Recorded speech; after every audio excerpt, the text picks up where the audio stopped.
So hi guys, welcome to our video. So నేను ఇవాళ ఒక క్రాఫ్ట్ చేశాను. సో అది మీకు చూపిస్తాను. So let's get started. So guys, నా ట్యాబ్ ఇంకా ఇది తెచ్చేసుకున్నాను. సో ఈ రెండు లోపల పెట్టాను. మీకు నా ట్యాబ్ హోల్డర్, దీనిలో ఏదైనా పెట్టుకోవచ్చు. సో ఇది కూడా ట్రై చేయండి ఇంట్లో. దీనికి ఏం మనీ అవసరం లేదు. మీకు ఓన్లీ కలర్సా లేకపోతే ఏదో పేపర్ లేకపోతే ఏదో ఒకటి ఉంటే పెట్టేసేయండి. సో ఇప్పుడు నేను ఈ రెండింటిని దీని లోపల పెట్టేస్తాను. సో ఇదిగోండి గైస్, నా ట్యాబ్ ఇంక కవరు నేను లోపల దిగుతాను. సో గైస్, ఇదిగోండి నా ట్యాబ్ హోల్డరు. చూడండి ఎట్టుందో, ఎట్ ఆన్ చేయండి.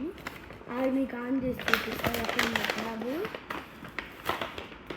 ఇదిగోండి ట్యాబ్ ఏడుంది. సో మీరు కూడా ఇంట్లో ట్రై చేయండి. So free. So bye guys, next వీడియోలో కలుద్దాం. బాయ్.